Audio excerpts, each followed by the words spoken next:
Ternyata ular itu yang kemudian kita prediksi bahwa dia habis makan banteng.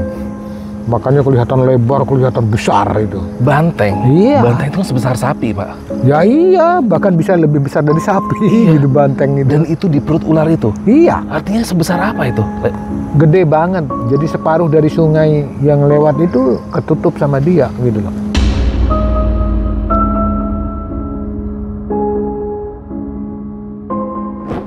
Tahu-tahu terus ada keluarganya, ada familinya yang mencari, Pak, ada pengunjung namanya ini, tujuannya ritual. Ada dia laporan dan kebetulan saya yang menerima gitu. Nah, itu sampai sekarang belum pulang, Pak. Ternyata kemudian ada laporan lagi bahwa ditemukan ada orang dimakan macan. Itu positif macan, Pak, ya? Oh iya, positif gitu. Saya yakin sangat positif sekali. Hewan apalagi yang begitu? Iya, gitu. yang menyerang dari leher tengkuk. Iya. Anjing nggak seperti itu? Oh enggak, gitu. Kalau anjing langsung ke ini udah. Posisinya sudah gimana, maksudnya gimana tadi Bapak bilang? Ini dikelongkop, ditutupkan ke matanya. Kayak dikeset, tapi ditemukan kondisi sudah dimangsa ya? Sudah, ini sudah mati. Saya sering bermalam di situ.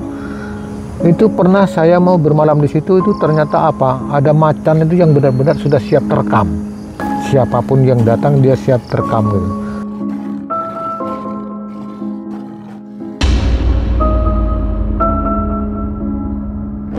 Pada waktu itu terang bulan, saya melihat teman saya itu dikelilingin oleh si macan ini.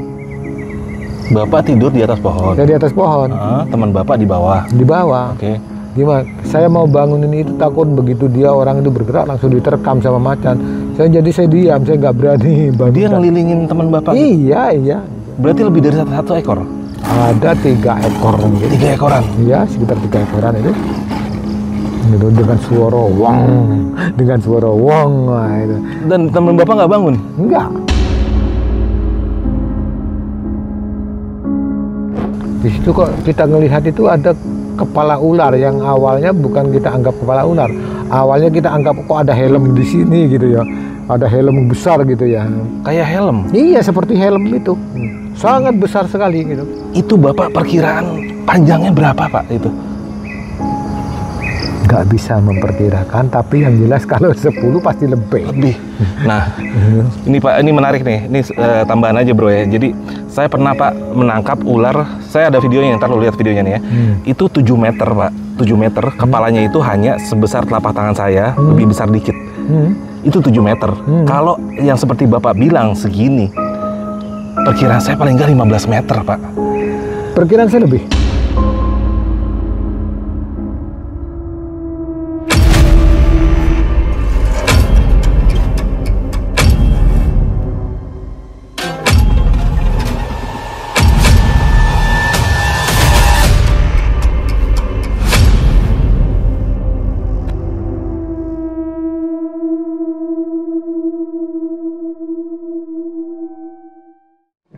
Assalamualaikum brother, ketemu lagi masih di channel Jajah Malam. Kita masih berada di hutan Alas Purwo, Jawa Timur. Ya sebagaimana lo tahu, hutan ini ya kita bisa gali literasi di mana-mana, dinyatakan sebagai hutan tertua di Jawa. Yang mungkin banyak hal-hal yang di hutan-hutan lain lo melakukan sesuatu itu nggak terjadi apa-apa, di sini bisa terjadi apa-apa bro. Dan itu sudah terbukti di banyak kasus. Nah di sini gue masih dengan salah seorang yang bisa dibilang orang yang paling tepat untuk gue tanyakan tentang apa itu Alas Purwo, karena beliau adalah orang yang sudah 36 tahun menjabat sebagai polisi hutan dan beliau adalah bekas komandan di sini, jadi tahu persis apa aja yang pernah terjadi.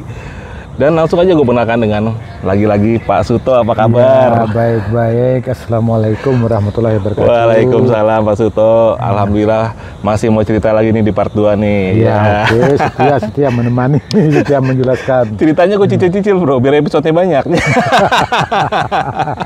Nah, Pak Suto, ini kan dari kita nongkrong begini aja nih. Ya sayangnya nggak bisa gue gerakin. Itu ada burung merak bro di situ. Ada burung merak dan itu monyet banyak banget. Dan burung merak itu udah kayak ayam di sini, nggak takut sama orang. Ya Pak Suto ya? Iya. Ya, emang begitu ya? Iya. Dan itu merak hijau yang dilindungi ya? Ya semua merak di sini dilindungi, ada merak hijau, ada yang apa ya sedikit merah kalau nggak salah. Merak hijau, merak biru nggak salah. Iya ya. Tapi yang hijau yang jelas. Iya. Sudah masuk apendik itu. Nah, ini saya di episode ini pengen menanyakan Pak, ya ini kan bisa dibilang hutan belantara, yang bisa dibilang yang kita dari pintu masuk depan ke sini tuh yang terjamah mungkin hanya 1% lah dari hutan ini ya kan. Sisanya itu benar-benar masih perawan. Iya benar. Bahkan mungkin dengan dibalut keangkeran hutan ini, kesakralan hutan ini menjadikan hutan ini justru lebih terjaga ya. Orang-orang yang mau macam-macam karena dengan seremnya hutan ini malah jadi takut.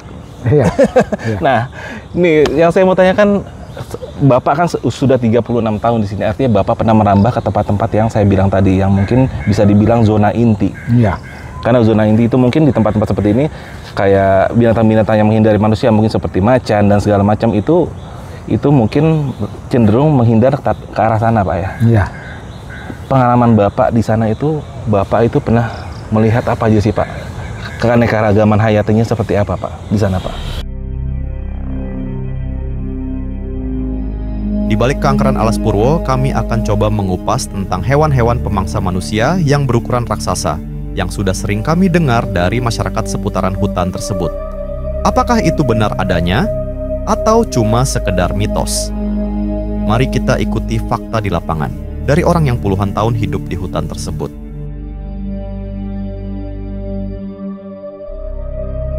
Ini adalah cerita tentang saya bagaimana bertugas di Alas Purwo pada waktu itu patroli gitu ya. Patroli bersama teman-teman yang sama-sama Polhut, bahkan juga bukan dari Polhut, dari PEH ya, pengendali ekosistem hutan itu. Kadang-kadang ikut juga dengan kita bareng. Nah akhirnya kita patroli bareng-bareng kan gitu kan ya, untuk menjaga hutan di Alas Purwo ini. Akhirnya di situ ada banyak fenomena yang terjadi, termasuk ketemu dengan binatang yang di luar biasanya, bukan seperti katakanlah di tempat kita ini. Ini kita ketemu sama binatang ya jinak-jinak semua kan gitu ya. Monyet, baik, burung merak dan lain-lain itu. Kalau di sana itu di zona inti itu kadang-kadang apa ya? Dia sangat berhukum alam bener gitu. Hukum rimba bener-bener. Hukum rimba bener-bener gitu. Bahkan saya pernah diserang yang namanya hewan itu seperti kelarap. Nih, seperti kelarap. Kelarap itu seperti ini cicak terbang gitu ya. Kalau di Jakarta itu namanya cikiber. Yang lehernya ada gitu-gitu kan. Yang ada sayapnya gini. Ya, tapi itu kecil. Itu pernah saya ketemu, itu gede banget. Besar. Iya, besar gitu. Ya katakanlah besarnya segini dah gitu ya. Sebetis. Ya sebetis atau apa gitu ya. Itu. Jadi dia menyerang. Kan dia mekar gini. Jadi seolah-olah seperti lebih gede lagi. Bukan segini, jadi lebih gede lagi itu. Padahal dia sekitar seginilah badannya. Itu menyerang kita. Itu kita menghindar. Akhirnya saya mau ngecamp di situ, nggak jadi dengan teman-teman itu. Terus saya bilang, ayo teman-teman kita menghindar dari tempat ini. Gitu. Biasanya wilayah jelajahnya dia nggak jauh kok gitu. Karena yang saya tahu, wilayah jelajah satwa di hutan itu yang paling jauh menurut saya adalah macan. Teritorialnya sangat luas ya. Iya, jadi teritorialnya dia semalam bisa jauh kalau macan itu. Iya. Malam ini bisa kita ketemu di sini jam sekian dia sudah diketemu jarak sekian kilo gitu ya. Kalau binatang lainnya enggak. Biasanya di satu tempat itu aja. Iya. Merak aja juga nggak terlalu jauh juga merak gitu kan ya. Maaf saya potong dulu. Binatang tadi ini bisa Bapak bilang jenis spesies yang sama cuma lebih besar atau spesies yang berbeda menurut Bapak dari yang si cikiber ini? Tidak bisa saya jawab. Tidak bisa dijawab. Tidak bisa saya jawab. Apakah dia spesies yang sama atau enggak, tidak bisa saya jawab. Tapi yang jelas dia menyerang manusia. Iya, menyerang manusia, dan pada waktu itu saya tidak pernah ketemu lagi. Dan memang saya tidak pernah datang ke situ lagi gitu loh. Itu ada di zona inti Taman Nasional itu kan. Alas Purwo ini kan luas gitu ya, zona intinya kan banyak kan gitu ya. Tadi mana-mana ya seperti saya terangkan tadi itu. Sama Pak Komandan Bancur tadi, Pak Pramuji tadi. Sampai ketemu pohon pisang, anakan aja diginikan nggak cukup. Anakan pohon nggak cukup. Iya, nggak cukup. Pohon pisang. Iya, anakan itu ini kalau gedenya seberapa atau tingginya seberapa gitu, atau pisangnya nanti seberapa. Ya, kebetulan beliaunya juga nggak tahu apa buahnya seberapa kan. Iya. Penasaran juga. Dan itu ada di hutan ini. Ada di hutan. Gitu. Oke. Termasuk juga halnya kita pernah ketemu dengan masjid. Ini masjid kok adanya di tengah hutan kayak ini, nah itu ya. Terus kemudian ini masjid bener atau enggak gitu. Kemudian kita mau tidur di situ, mau bermalam di situ nggak jadi karena di dalam masjid itu ada ular kan gitu kan. Ada ular. Kan. Akhirnya kita nggak jadi bermalam di situ, kita jalan lagi akhirnya kan. Kita jalan lagi. Banyak di hutan ini yang saya jumpai, dan kalau diceritakan mungkin beberapa episode nggak akan cukup gitu ya. Gitu. Banyak gitu. Gitu. Nah, itu Pak, kan bisa dibilang di sini salah satu predator puncaknya mungkin macan. Ya. Dan ular ya. Ya. Nah, macan ini kan bisa dibilang ibaratnya dia predator yang ya cukup untuk memangsa manusia pun dia mampu sebenarnya. Yo, sangat mampu. Dan kalau saya bandingkan ya, maksudnya saya juga seorang pendaki Pak. Dulu itu saya masih tahun 2000-an 90-an akhir tuh saya masih belajar mendaki, itu saya pernah ketemu yang namanya macan tutul. Itu di Gede Pangrango, dan itu dia cenderung menghindar sama kita Pak. Iya. Nah, apakah di sini ada pernah kejadian mereka menyerang manusia Pak? Atau memang Pernah, yang itu ada pertapa yang apa dikelongkop itu kepalanya, ditutupkan ke matanya, orangnya dimakan gitu, ini dagingnya ini gitu. Orang spiritual? Iya, orang spiritual dia itu. Dimangsa macan? Iya. Itu lupa saya tahunnya. Kejadiannya gimana tuh Pak waktu itu Pak? Dia kejadiannya di pos, dia waktu itu dia mau masuk, mau datang, mau ritual, katanya kan gitu, mau ritual gitu. Ya silakan aja, sampai membutuhkan waktu berapa jam atau berapa ini. Oh nggak bisa jam Pak, hitungannya hari atau apa, nanti saya bermalam saya ini. Tahu-tahu terus ada keluarganya, ada familinya yang mencari, Pak ada pengunjung namanya ini, tujuannya ritual. Ada dia laporan, dan kebetulan saya yang menerima kayak gitu. Nah, itu sampai sekarang belum pulang Pak. Ya saya juga nggak tahu, dia katanya, saya tanya berapa hari dan dia nggak pasti katanya. Itu ternyata kemudian ada laporan lagi bahwa ditemukan ada orang dimakan macan, yaitu tadi dikelongkop kulit kepalanya, ditutupkan ke matanya. Dari tengkuk berarti ya? Iya. Ya memang macan seperti itu ya, pasti dia nyerang dari tengkuk ya? Iya, iya. Itu positif macan Pak ya? Oh iya, positif gitu. Saya yakin sangat positif sekali. Hewan apalagi yang begitu. Iya, yang nyerang dari leher tengkuk. Iya. Ya. Anjing nggak seperti itu? Oh enggak gitu. Kalau anjing langsung ke ini udah. Posisinya sudah gimana maksudnya gimana tadi Bapak bilang? Ini dikelongkop, ditutupkan ke matanya. Kayak dikeset? Iya, kayak dikeset, yang gitu. Ditutupin ke matanya? Iya. Mungkin dia malu kalau mau makan daging itu kalau orangnya melek gitu, jadi ditutupkan mungkin gitu. Itu ya saya nggak tahu ya, begitu kenyataannya. Tapi ditemukan kondisi sudah dimangsa ya? Sudah mati, sudah apa. Kemudian akhirnya karena ada orang yang mencari terus keluarganya, dan kemudian ada orang laporan, itu kita evakuasi. Setelah itu kita antar ke rumah duka. Pada waktu itu saya sempat ngantar itu di Jajak, cuman saya lupa. Setelah Jajak kiri jalan gitu rumahnya. Yang jelas dia bukan orang Madura, bukan, dia yang jelas dari Tionghoa yang jelas. Oh, orang Chinese. Iya, orang Chinese. Orang Chinese pun ada yang ritual juga di sini. Ada. Oke. Gitu. Nah, ini menarik Pak. Kalau setahu saya yang namanya bicara macan ya, dia itu bukan harimau ya, macan. Bukan, ya. Macan kumbang atau tutul. Iya, ya? Macan kumbang atau tutul. Atau... Seperti saya bilang tadi kan, saya ketemu papasan mereka hindar. Nah, ini artinya ini kan kondisi spesial ya. Mungkin apakah mereka karena terlalu tua hingga tidak bisa mencari sumber makanan lain atau gimana? Ya, itu satu tanda tanya, tapi itu benar gini ya. Macan itu tidak akan menyerang manusia kalau macan itu masih kuat untuk mengejar mangsa yang lain.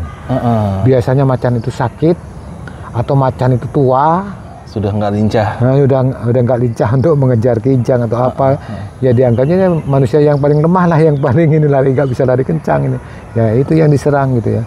Cuman jangan takut, jarang macan itu makan manusia. Macan tutul ya? Iya. 1001 lah ya. Iya. Kalau gitu. macan loreng beda cerita. Duh, hampir sama. Hampir sama ya? Hampir sama, saya yakin macan loreng juga gitu. Kalau nggak terpaksa banget mereka juga. Iya, dia tidak makan. Jadi macan itu dia kejam sama manusia atau apa kalau dia beranak, gitu ya. Ada beranak. Iya. Jangankan macan, ayam aja dia berani sama orang kalau dia lagi beranak kan gitu kan Jaga ya. anak. Nah. Begitupun manusia, kita buat anak apa sih yang kita takutin ya kan? Nah, iya. Ya bener. Nah, itu. Wah, itu ternyata pernah ini, dan ini nggak ke-expose Pak ya? Hah? Berita ini waktu itu tidak terekspos ya, mungkin karena media sosial nggak terlalu lincah Ya, seperti media sekarang sosial ya. tidak seperti sekarang. Pada waktu itu ya mungkin juga diekspos di surat kabar mungkin gitu ya. Itu ada. perkiraan Bapak tahun berapa Pak? Waduh, lupa saya. Yang jelas di atas 2011. Jadi saya sudah bertugas di sini. Oh, sudah belum terlalu tua banget juga ya, masih 2011 ya katanya. Iya, 2011 atau 2013, 14 lah gitu. ada Iya, mungkin gitu. masih 10 tahunan lalu lah sekitar ya. Nah, menjelang Jokowi berkuasa. Jokowi berkuasa 2014. Nah, ya, jadi menjelang itulah gitu. Oke. Sekitar itu. Oke, berarti pernah ada kejadian di Alas Purwo manusia dimangsa macan Pak? Iya, iya. Oke. Ada juga ini di Tanjung Pasir itu tempat kita bermalam kalau kita lagi patroli di timur gunung, ya dah. Kita bawa kapal, saya sering bermalam di situ. Itu pernah saya mau bermalam di situ, itu ternyata apa? Ada macan itu yang benar-benar sudah siap terekam. Siapapun yang datang dia siap terekam gitu. Loh, tuh ini ada apa ini kok bisa begini? Ternyata ada informasi dari nelayan bahwa ada macan di situ lagi ganggu orang, lagi mau makan apa ikan yang dipanggang, yang dipanggang di perapian orang-orang bikin itu diganggu sama orang, jadi dibacok dia gitu, jadi dia luka, dia mungkin marah gitu loh. Oke. Itu akhirnya dia ada orang menyerang gitu. Ya termasuk saya mau diserang itu akhirnya saya menghindar juga gitu. Ini kan bisa dibilang kejadian yang memang nggak biasa ya, Iya. karena dipicu ada sebuah kejadian lagi ya kan. Kalau mungkin secara alamiah mereka nggak seperti itu Pak ya. Oh enggak, nah, itu. Ya itu karena dia makan apa itu? Makan ikan yang dipanggang oleh orang itu ya, orang nelayan atau orang apa gitu ya. Itu dibacok kepalanya atau apa gitu ya. Ya dia sakit hati, marah lah gitu ya. Itu akhirnya dia dendam, ada siapapun yang datang ke situ dia serang gitu. Oke. Nah Bapak sendiri selama pengalaman ibaratnya keluar masuk hutan, pernah nggak Bapak mengalami ya entah gangguan entah konflik dengan macan ini sendiri Pak? Saya langsung belum pernah.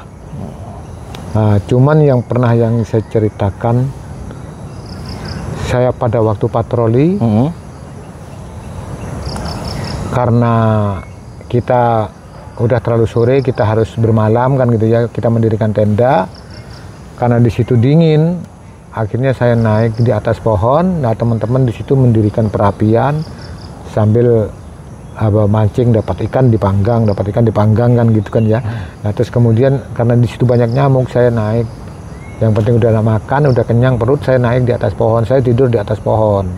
Nah gitu, kalau di atas pohon tidak ada nyamuk kan gitu, tapi ada angin dan agak dingin. Nah itu kalau di atas pohon. Nah yang di bawah itu saya sempat pada waktu itu terang bulan, saya melihat teman saya itu dikelilingin oleh si macan ini. Bapak tidur di atas pohon? Saya di atas pohon. Teman Bapak di bawah? Di bawah. Oke. Gimana? Saya mau bangunin itu, takut begitu dia orang itu bergerak langsung diterkam sama macan. Saya diam, saya nggak berani bangun. Dia ngelilingin teman Bapak? Iya. Berarti lebih dari satu ekor? Ada 3 ekor gitu. 3 ekoran? Iya, sekitar 3 ekoran itu. Gitu, dengan suara wong, nah, itu. Dan teman Bapak nggak bangun? Enggak. Pulas? Ya mungkin sudah pulas karena kecapean. Kita patroli di hutan jalan itu kan. Patroli itu kan rata-rata kan mesti jalan jauh, dan jalannya pasti nggak seperti jalan di kota atau di apa, sangat capek sekali kan jalan di hutan itu gitu loh. Hutan yang tidak tertata loh itu. Nah kemarin kan saat saya izin ke Bapak tuh ya untuk ngecamp di tempat bisa dibilang di tengah zona inti lah, dan Bapak melarang saya dengan alasan salah satunya adalah yang tidak bisa diprediksi adalah ular. Iya. Nah, ular ini sendiri Pak, yang pernah Bapak temui selama di sini kan, artinya ini kan bisa dibilang tempat, kalau saya kan sedikit-sedikit juga ini Pak ya, sama ular tuh mempelajari lah bisa dibilang. Tempat ini kalau menurut saya Pak, pertama suasana tropisnya dapat dan nggak terlalu dingin, di mana ular itu bisa tumbuh dengan besar. Iya. Yang pernah Bapak temui di sini tuh ular-ularnya seperti apa aja Pak? Nah itu ya. Saya mulai dari saya cerita ular itu terpenting itu ada 2 macam gitu ya. Yang pertama itu pada waktu itu saya ketemu ular itu tidak terlalu besar, kecil, ya mungkin segini, kurang gede dikit lah, seginilah gitu ya. Itu lagi terjepit jaring. Terjepit jaring. Saya sebagai orang konservasi, saya ingin membantu dia, ingin melepaskan dari kejepit, karena bagaimanapun juga kalau nggak tertolong dia pasti mati kan gitu. Iya. Gitu. Karena dia nggak bisa bergerak maju mundur, udah nggak bisa gitu. Akhirnya saya tolong, saya lepasin dengan saya gunting jaring itu. Saya gunting. Begitu itu lepas, begitu itu bebas, ternyata ular itu mengejar saya. Malah ngejar? Iya, ngejar. Jadi dia itu ngejar. Sampai terus saya lari kemana itu, dia tetap ngejar terus gitu. Wah, saya pada waktu itu kan bawa motor ya, di dekat di situ ada namanya di Gudang Seng itu. Di Gudang Seng itu ada pos di situ dulu gitu ya. Ya itu dikejar lagi, terus dikejar. Akhirnya saya itu, wah saya harus keluar dari sini dulu ini. Saya keluar dari sini dulu. Ya kita sudah tahu cara menghindarnya ular itu. Kita harus siksak gitu kan gitu ya itu. Nah, itu setelah kita lepas baru kita naik motor, kita keluar dari situ. Kalau motor kan cepat, dia tidak mungkin bisa mengejar kita kan gitu ya. Akhirnya kita lepas gitu. Kemudian beberapa hari kemudian, 3 hari kalau nggak salah, saya balik ke situ lagi bawa motor. Saya taruh motor di situ, ternyata ketemu dengan ular itu lagi. Ternyata ular itu masih dendam dan masih hafal dengan saya gitu. Bisa seperti itu ya? Iya, makanya ular itu daya penciumannya mungkin kuat. Ini musuh saya gitu mungkin gitu. Akhirnya dia ngejar lagi terus gitu. Akhirnya saya jadi jenuh untuk datang ke situ lagi, sepertinya nggak mau saya gitu ya. Tapi saya sebagai orang yang tidak terima dengan apapun, saya selalu ingin ketemu lagi.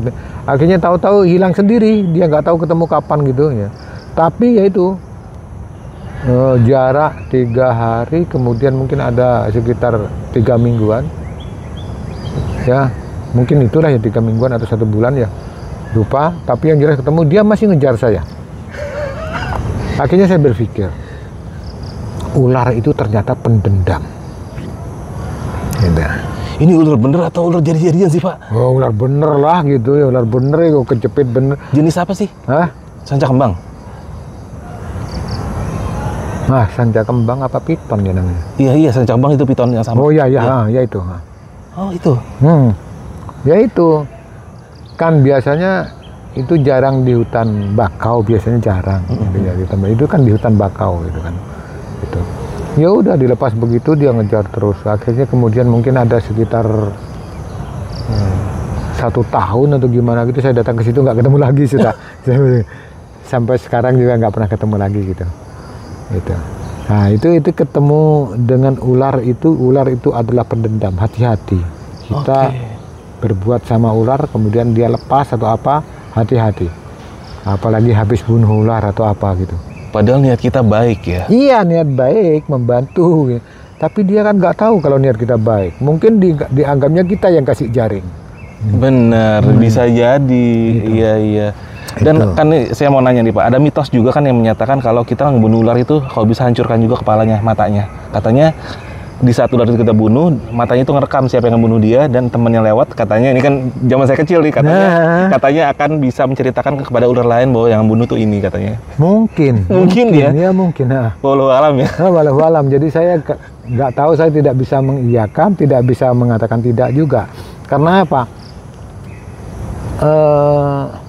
Cuman ular yang lain enggak ini.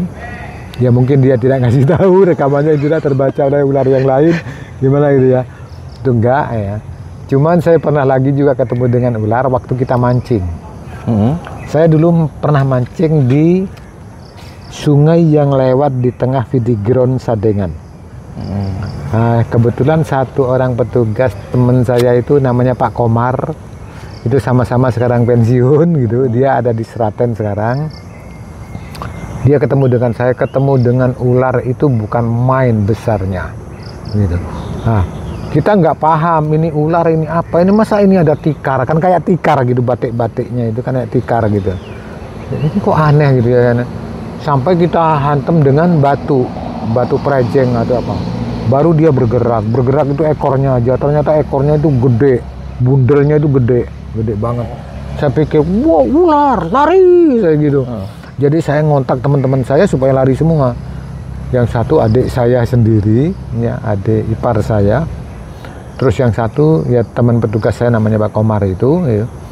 Dan itu tidak bergerak ular itu. Kemudian setelah itu cuman bergerak ekornya aja, setelah itu diam lagi. Ternyata ular itu yang kemudian kita prediksi bahwa dia habis makan banteng. Makanya kelihatan lebar, kelihatan besar itu. Banteng? Iya. Banteng itu kan sebesar sapi, Pak. Ya iya, bahkan bisa lebih besar dari sapi gitu banteng itu. Dan itu di perut ular itu? Iya. Artinya sebesar apa itu? Gede banget. Jadi separuh dari sungai yang lewat itu ketutup sama dia gitu loh. Artinya panjangnya semana itu? Kita nggak tahu panjangnya. Karena kita sudah ketakutan kita sudah lari gitu. Gitu. Nah itu setelah itu saya agak sedikit malas masuk hutan itu karena takut sebenarnya gitu, takut. Apalagi pengalaman berikutnya saya di zona inti di Alas Purwo ini di bagian timur itu ya, di bagian ujung timur ini. Itu setiap saya memasuki tempat-tempat yang agak ini, saya selalu mata melirik, telinga mendengarkan itu super daripada biasanya, beda gitu. Kalau kita mendengarkan biasanya ini, kalau sudah gitu enggak. Kadang-kadang kita mau cerita macam-macam nggak berani. Karena apa? Suara kita takut tidak bisa mendengar lingkungan kita gitu. Ada desis ular atau ada bau ular atau apa. Iya. Itu. Benar. Karena bau ular itu kan lengur itu kan. Agak pesing. Iya, agak lengur. pesing. Setelah itu saya selalu waspada terhadap ular. Tapi ternyata kalau kita waktunya ketemu ya ketemu. Saya mancing itu di belakangnya musola itu. Oh di sini? Iya di belakang musola. Di belakang sini? Dekat banget? Iya tadi kan ada anak mancing. Iya, ya di situ dekat situ. Di situ ada akar-akar gitu. Saya mancing. Dapat udang, dapat taruh, dapat ini nanti untuk lauk lah gitu ya, mancing lagi. Saya nggak sadar bahwa yang saya injak ini, loh saya tadi menghadap ke sana kok tahu-tahu menghadap ke sana gitu ya. Ternyata yang saya injak ini ular. Gitu. Jadi nggak terasa dari besar ular itu. Setelah saya itu tahu ular, akhirnya saya naik lagi, nggak berani mancing lagi, udah gitu. Tuh. Gila, kebayang Pak itu. Jadi di tempat sekitar kita itu banyak ular. Di sini banyak. Apalagi zona inti ya. Apalagi zona inti ya. Gitu. Ini ngeri sih Pak. ngeri bener. Berarti ular-ular besar itu di Alas Purwo pun masih banyak Pak. Banyak Pak. Oke. Nah, berarti kalau Bapak duduk aja bisa bergeser, itu sebesar apa ularnya Pak? Karena ular itu mungkin masih banyak pakan alaminya, mungkin di sini babi hutan, banteng, ya, dan di atas lain-lain. inilah. Iya. Gitu. Saya pikir awalnya kan akar gitu, akar pohon gitu. Nah, ya saya biasa di situ kan memang banyak akar pohon gitu. Saya injek biasa gitu. Saya nggak sadar bahwa yang saya injek tadi ular. Saya terasanya, saya tadi menghadap ke itu kok tahu-tahu saya bergeser menghadap ke sana karena kaki saya ini dibawa oleh si ular ini kan gitu kan ya. Itu. Ya ini di belakang musola ini. Deket loh. Makanya Bapak ngelarang saya untuk masuk zona inti Pak ya. Kalau tidak ada guide jangan. Jangan ya. Satu, masuk zona inti kita harus benar-benar bikin laporan, bikin simaksi ke Taman Nasional. Harus ada berita acara resminya ya? Iya, itu. Kenapa? Kalau ada apa-apa, petugas juga bertanggung jawab. Betul, kan? Itu. Betul. Keselamatan juga pasti, hati-hati. Guide-nya siapa sampean, pasti kan benar, gitu. Benar. Nah itulah Pak, kadang-kadang soknya saya tuh karena saya ngerasa udah pernah kesini, jadi saya menyamakan ternyata di sini masih ada yang segede gitu. Oh iya. Ada. Iya. Yang saya kaget dengan cerita sampai tentang ular, ada apa? Ular tanah itu. Saya juga nggak tahu dia begitu beracun, begitu apa itu ya. Iya. Dia ada di sini dan saya pernah jumpai selalu di Serasa, dan setiap saya ketemu itu kalau nggak salah 2 kali, selalu pada waktu kebakaran. Oke. Jadi menghindar dari panas dia itu kebakaran Serasa Iya. itu. Itu viper tanah, Pak. Viper tanah itu bisa hemotoksinnya yang terkuat. Jadi kalau kita kepatok dia itu cuma ada kemungkinan amputasi atau meninggal. Oh gitu ya? Iya, karena dia membusuk. Iya, makanya kalau Bapak cerita di sini ada, saya kesini pasti bawa sepatu boot tinggi, Pak. Itu ngeri banget, Pak.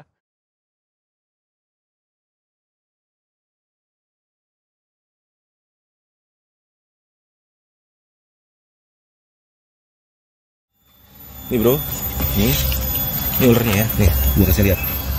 Oke, pelan-pelan tuh. Ini yang disebut ular tanah ya. Ini bahaya banget. Tuh liatin. Tangan dia nyampe. Ini pit viper ya. Dia bisa lompat bang. Dia memiliki salah satu taring yang terpanjang di dunia loh untuk ukuran viper. Gue pengen kasih lihat Kak, kalau bisa kita kasih lihat taringnya ya. Lu ini dong. Lu coba gencet lehernya deh. Bentar.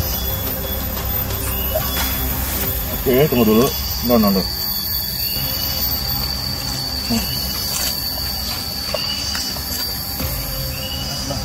Jangan terlalu bawah jari lu.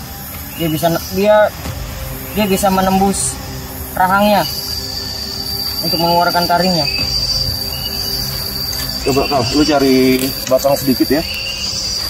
Kita mau kasih lihat taringnya seperti apa. Ini deketannya, deketan.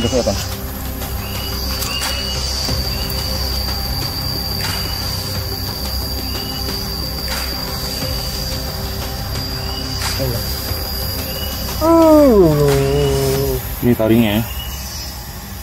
Ini bro. Ini deketin ke kamera. Nih. Biar lu pada bisa tahu ya. Taringnya nih seperti ini nih.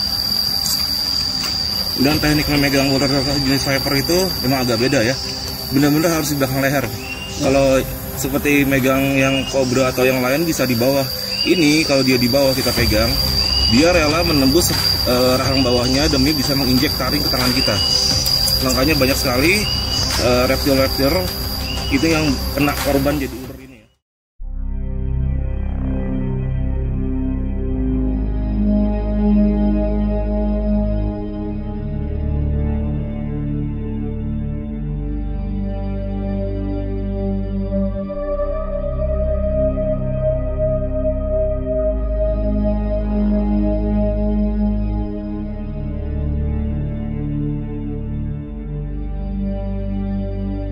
Nah, Pak, saya masih penasaran nih. Ya. Karena kan saya tadi berpikirnya kan ular saya juga kurang lebih bisa lah handlein ular. Tapi kalau untuk yang sebesar Bapak bilang sih ntar dulu.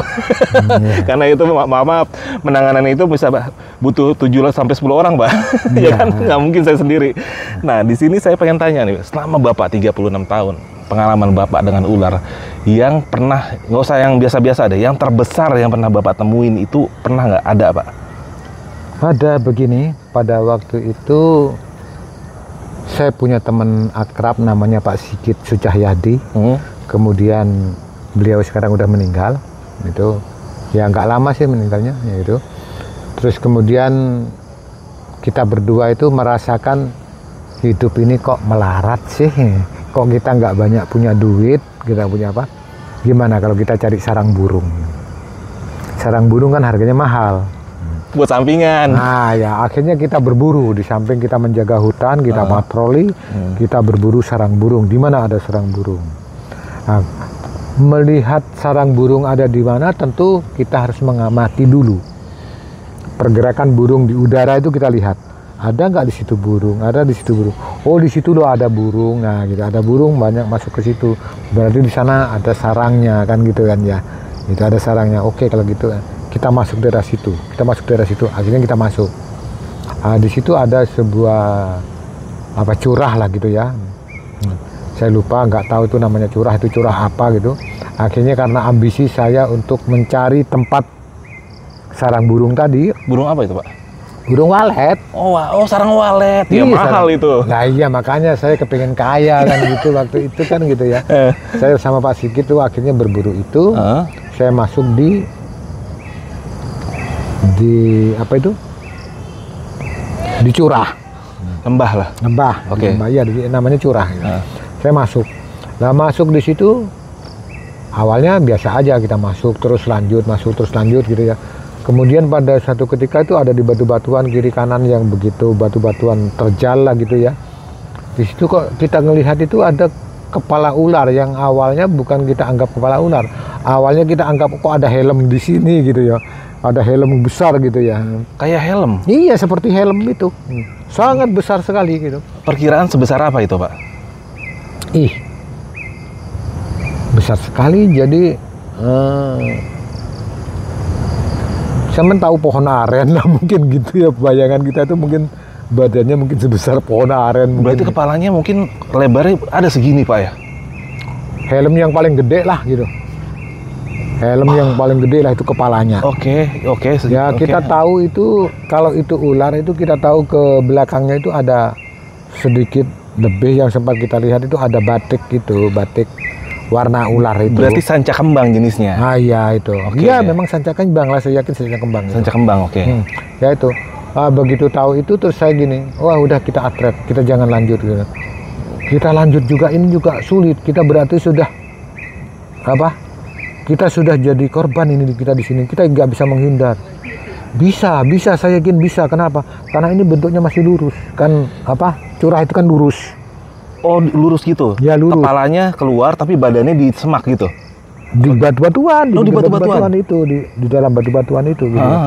Tapi dia kan lurus gitu ya. Kalau apa? Kalau ular siap strike kan udah es ya kan? Nah, itu. Itu sulit kita menghindari itu. Benar, gitu. Jangkauannya panjang. Iya, jangkauannya panjang dan cepat. Cepat, betul, cepat banget. Itu ya, saya yakin masih bisa, ini sangat mudah ini saya yakin. Kita lari, kita berhitung. Kita harus bareng lah lari itu. Bawa berapa orang waktu itu? Ya waktu itu 2 orang, saya sama Pak Sigit itu. Ya, karena ingin kaya, jangan banyak-banyak gitu lagi lah itu. Bener. Ya itu, kita cari anak walet itu, kita ketemu itu sejak saat itu saya berhenti untuk berburu kekayaan itu. Itu. Jadi Bapak lari saat itu? Lari, jadi berhitung kita itu. 1, 2, 3. Barang-barang tinggal? Iya. Di perhitungan ketiga kita lari ya. Oke. 1, 2, 3 lari.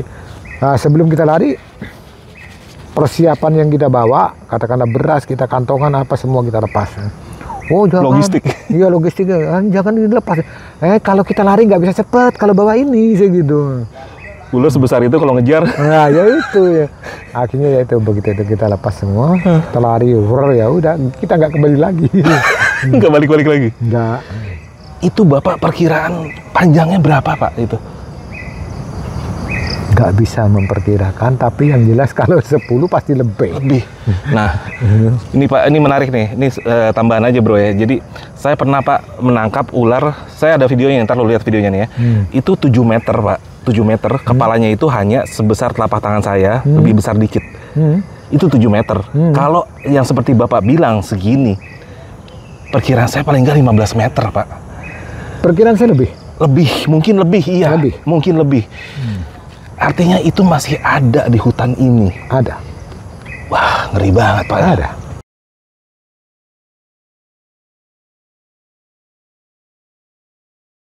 Kalau ekor karena beda-beda deh. Grogi juga nih tuh.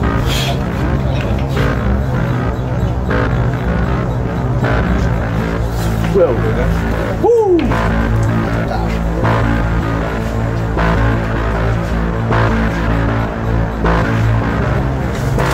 Jauh juga. Jangkauannya strike-nya panjang nih. Anjir, gokil.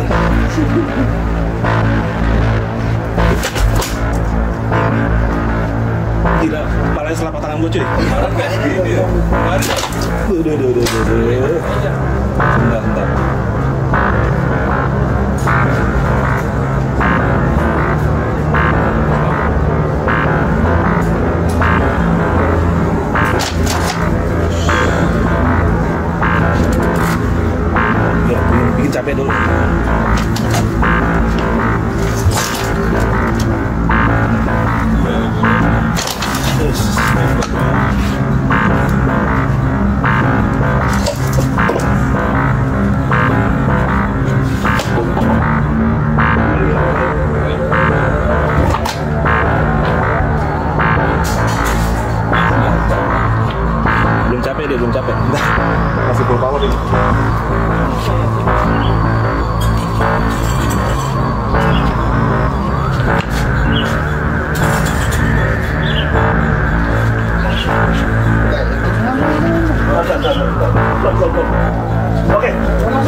Bantu. Ada nih. Tarik. Bawa ke depan. Bawa ke depan. Ini anak gua. Makanya gua nggak mau di belakang, diberakin coy. Kan gua udah ngambil ini ya, dokumentasi. Ini mah kayaknya lebih dari remen. Udah. Ya, terus tarik. Untuk tarik aja, Bang. Betul. Jadi dia rame-rame di depan sini.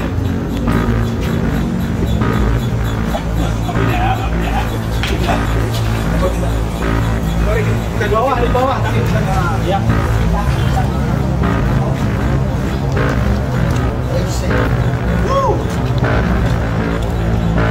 Masuk pena semuanya. Gokil. Alumnya mana? Siap. Pena. Ada salah betul, Pak. Oh, kita oke.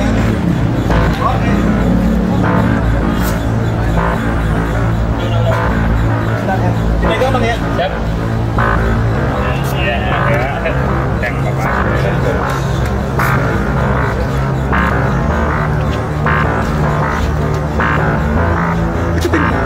Ini palanya segede apa? Anjir! Gokil! Ya bang, ayo. Nah, ya jangan itu. Nah, situ bener. Oke. Aduh, oke, lagi. Nah. Oke, mantap, sip. Iya. Nah, bener. Kita angkat coba bang, kita angkat bang. Gokil bro. Ini Jakarta rasa Kalimantan. Ini gimana warga? Waduh, gimana warga? Lu bisa makan orang kan bang? Iya. Asli bisa makan orang. Makan dulu. Gua kagak pakai sarung tangan, Bang. Jalan dia. Oke bro, baru kayak gini, gua gak nyangka masih ditemuin di Jakarta ya. Jakarta Selatan bro.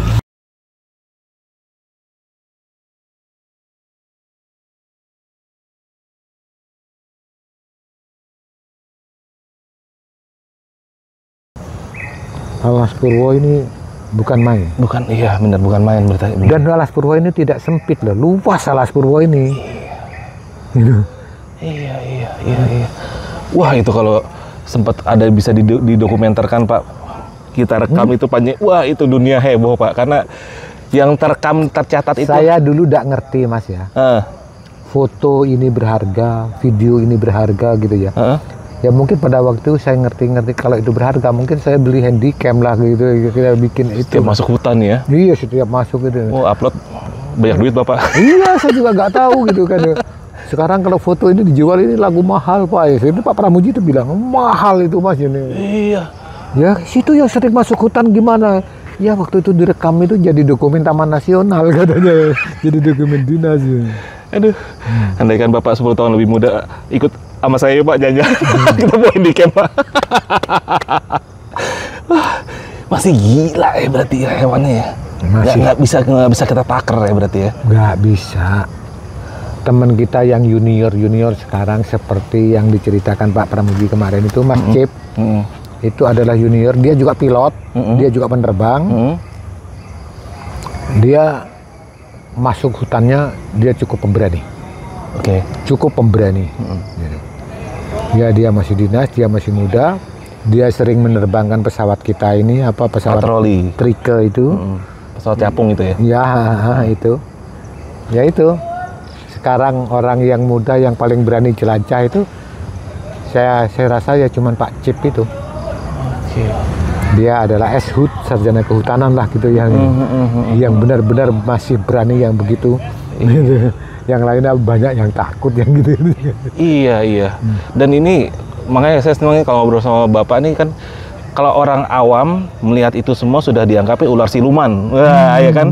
Tapi kalau kita kan selalu logis dulu ya kan, ini ular gitu. Ular bener ya kan. Saya tahu kok ular siluman atau gimana, saya tahu gitu.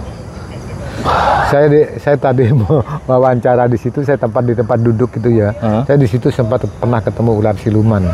Yang saya cerita kemarin ketemu dengan cewek Jakarta itu yang apa? Yang medianya itu dikaburkan, dilempar ke kita itu, yang dia minta syarat bagaimana dia mencari suami orang itu loh. Nah, ya itu dulu di situ pernah ketemu dengan siluman itu. Pernah ketemu? Iya. Ya mungkin dia nggak terima atau gimana, dia punya tujuan itu gitu loh. Gitu. Nah, ini menarik nih bro. Nanti gue bahas di episode selanjutnya nih. Ternyata Bapak di saat mendalami spiritual, Bapak ternyata bisa sampai pada tahap bisa membantu orang Pak ya? Iya. Dan membantu orang itu kan artinya, tapi Bapak juga selektif kan, yang ibaratnya membantu yang baik Bapak mau ya kan? Ya, wallahu alam, artinya gini, semua sesuatu yang baik itu saya siap membantu. Bukan saya orang hebat, dikabulkan atau tidak itu adalah semuanya prerogatif adalah Allah kan gitu. Jadi kita nggak punya kemampuan apa-apa, semua yang kita miliki adalah atas ridho daripada Allah kan gitu. Makanya saya bilang yang tadi ya saya bilang kita jangan sombong jadi orang gitu. Benar. Jangan sombong. Karena apa ya, kita merasa mampu, merasa orang hebat, ternyata kita kalah dengan anak kecil. Iya, ya itulah Pak salah satunya. Ntar lu kalau masalah yang spiritual ini nanti ada episode khususnya bro, ntar gue bahas nih. Apa Pak ya Pak ya, oke? Nah itu salah satunya Pak, saya bilang tadi masalah Bapak bilang jangan sombong itu betul sekali. Jadi saya merasa saya pernah ke hutan Sumatera, saya pernah kesini. Saya ibaratnya pernah menghadapi ular yang begini. Tapi di saat saya kesini dan mendengarkan cerita Bapak seperti itu, seketika saya ciut. Jujur Pak, saya ciut langsung. Di Sumateranya di mana ini? Hah? Dulu saya Bengkulu, saya tuh sering berburu babi dulu Pak. Oh di Bengkulu. Di Bengkulu itu di sawit-sawit, justru babi itu banyak di sawit. Di hutannya malah jarang Pak. Ularnya juga banyak. Itu banyak, tapi itu Pak kenapa saya bilang saya maaf ya tadinya agak ngeremehin dengan ular, karena saya tuh di sana nangkap ular 4 meter 5 meter saya biasa. Itu saya udah biasa. Tapi ketemunya yang seperti itu, ini mah udah bukan istilah kita nangkap, kita yang ditangkap. Iya. Karena kebayang itu ular kalau sampai 15 meter Pak, kita menangani 20 orang aja mungkin belum tentu mampu. Tapi ada satu ilmu dan saya yakin ini benar. Kita melawan ular yang begitu besar sekali, dengan kita menghadapi ular yang cuma segede gini, menurut saya lebih bahaya yang segede ini. Dia lebih cepat, lebih gesit. Lebih gesit. Iya sih Pak. Tapi dengan bicara ular di atas 10 meter, jangkauan strike-nya itu jauh sekali Pak. Oh iya. Karena saya kalau ngukur ular tuh, dan ini strike-nya semana nih, jaraknya semana nih. Jadi wah, kalau udah 10 meter, gue mau lari aja masih kena Pak. Iya. Cuman ya itu tadi, kenapa kalau kita ke hutan itu biasanya kebawa tongkat. Tongkat itu benar-benar penyelamat. Kita diserang ular, tongkat. Betul. Nah itu kan apalagi babi hutan. Oh iya. Sebentar. Diem. Iya. Dia pergi. Tuh, babi bro.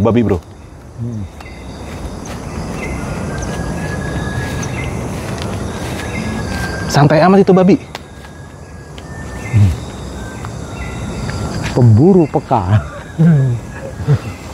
Otak pemburu gue langsung bekerja. Gokil. Babi santai banget. Anjir. Nah, nih lo mau lihat nih seperti apa di dalamnya. No. Merak tuh. Lihat. Tuh merak tuh. Tuh, nggak percaya kan lo? Tuh, itu merak tuh. Nah, tuh di atas tuh banyak tuh penghuni-penghuninya tuh. Nah. Oke, intermezzo dulu gara-gara gue ngeliat babi. Pause.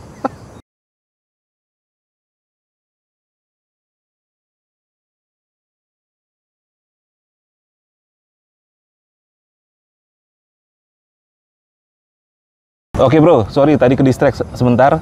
Gue ngeliat babi gede banget dan otak pemburu gue langsung, otak gue tadi apa? Senapan man. Lupa samping gue ada polhut. Banyak Pak babi begitu di sini ya? Banyak. Itu santai banget Pak sama kita ya? Iya. Wah, santai banget gitu. Apalagi malam ya? Iya, malam kita naik mobil aja kelihatan itu sering banyak nyebrang jalan. Bahkan macan ya kadang ya? Iya. Wah, tuh bro, Alas Purwo bro. bukan untuk pemula. Ya, lu jangan so-soan dah. Gue yang tadi tantang-tenteng di sini gue ciut, bro. Oke, Pak. Ini episode hewan kayaknya udah lumayan keren nih. Langsung pada penampakan.